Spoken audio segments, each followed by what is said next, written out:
Hip hop, hippity, having no stop. Since James is getting a lot of sleep with because of his son being sick, I'll start us off. Thank you. Welcome everyone to another episode of Wine Wednesday. We're here tasting some 2021 Momtazi Vineyard Pinot Noir. I'm Alex. And I'm James, as usual. And yeah, 2021 Momtazi. Yeah. It's a super windy site. So generally, like grapes can't run away from, like they can't move. Really no plants.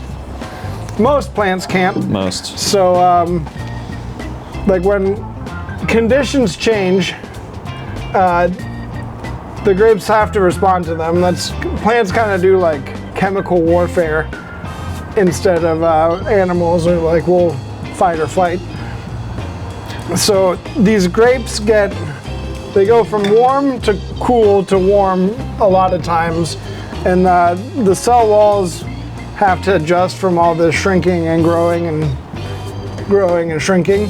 So they form really thick cell walls, so tiny little berries with thick skins and a lot of flavor and a lot of acid because of the cool nights. Yeah, and this vineyard is situated, it's adjacent to the Van Duzer corridor. Mm-hmm. So you're getting a lot of that like maritime influence, a lot of cool wind, kind of a constant breeze there. And that really, that skin adaptation really has an effect on these wines. Yeah. A lot of tannin, the acid is definitely there. A lot of color. Oh, this is good. Yeah. Yeah, and so the Van Duzer corridor, that's the most intense pass over the Coast Range into the Willamette Valley. So part of the grapes in this are actually higher elevation than the high point of the pass to the Coast Range.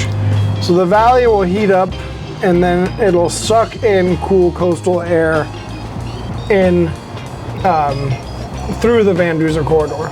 So that hits this vineyard really early on, so you'll cool down very, very quickly in the afternoon and evening when you start getting these cooling breezes.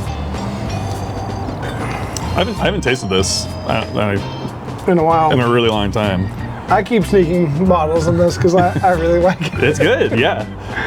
Yeah, I feel like the marriage of wine and oak is really well struck here. Mm-hmm. Do you remember what kind of barrels you used on this? It's always Dami Rouge. Yeah. And then I know we used a Bertrand barrel for like a little intensity. Some added spice. Yeah. And then I'm pretty sure a finesse barrel. Ah. And Bertrand is the name of the forest in France. It's known for a lot of like spice character and intensity. And so you sometimes think that you want something intense to go with something lighter to help the lighter wine have a little more structure and substance, spice and flavor. But oftentimes we find like goes with like better for barrels that are more gentle. Wine wants a gentle barrel, and something with more intensity wants a more intense barrel. Yeah.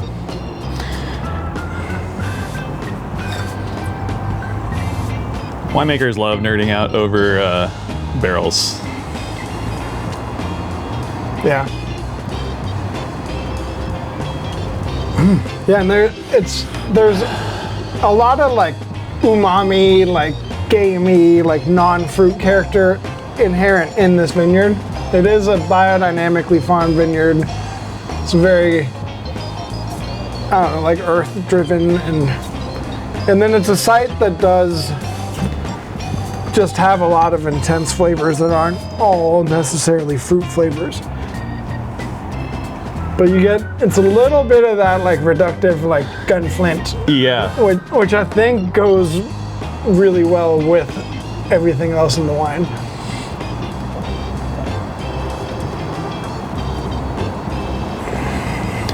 Yeah, and Momtazi tends to be one of our more age-worthy wines, I find. Just having that ample acid, structured tannins, like these wines do really well with age. I think this is like in its drinking window now. Yeah. But could go for much longer. Yeah. Yeah, I do. I think this has been, full disclosure, sitting open for about an hour and a half, and I think that is benefiting it. So since it's in the club shipment, that club pickup weekend coming this weekend, woohoo! I will be here in Corvallis all weekend if you're local, or if you're not. If you're part of the club, or if you're not, I'll be here. Would love to have you come say hi. Come meet this guy. And I'll be pouring this wine. But I do think if you're gonna drink it now, it would go really well with heartier kind of fall winter foods, and would benefit from being enjoyed slowly or letting it sit for about half an hour before. Would you consider decanting if you were to drink right then and there? Yeah, I would, and I oftentimes don't decant myself, but I tell people to. Yeah. But I like to drink, kind of watch it evolve slowly in the bottle. But I think if you're having it at a dinner party, decanting or double decanting, so you pour it out of the bottle and then back in the bottle, then you get a little oxygen and help open it up.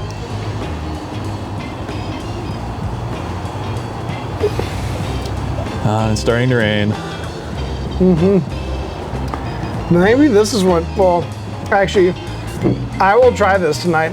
I've made some really good chanterelle soup, some extremely decadent chanterelle soup that maybe I'll see how this pairs with it. It went really well with 22 Five Faces Pinot Noir yesterday. Yeah, if you're interested, we'll post the recipe to the chanterelle soup on our website, and you can try it out for yourself. The mushrooms are out there. Yeah, it does require blending a lot of the chanterelles, which might not be what you want to do if you're paying $20 a pound for them. But if you're out there foraging and you have pounds and pounds and pounds, then I would recommend trying out this soup. Ooh. All right, James, what do you want to eat and drink now that the weather's getting cold and we're leaving Willie standing out here in the rain and we're sitting under these gazebos? What sounds good? Butternut squash. I've been having a bit of that. I threw some in a hash the other day. That was, gotta have the root vegetables when the weather starts turning cold. Let's see, what else? Roasted meats, braised stuff.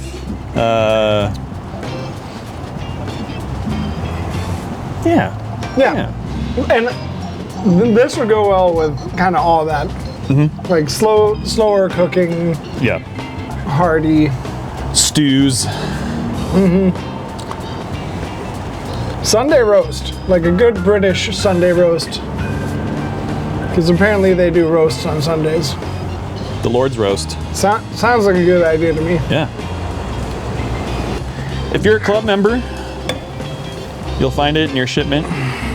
And yeah, this is a smaller production wine, only 120 cases. So a very limited supply. But it's only from our two volcanic blocks. The sedimentary block wasn't quite as good this year. Thank you for joining us for another Wine Wednesday.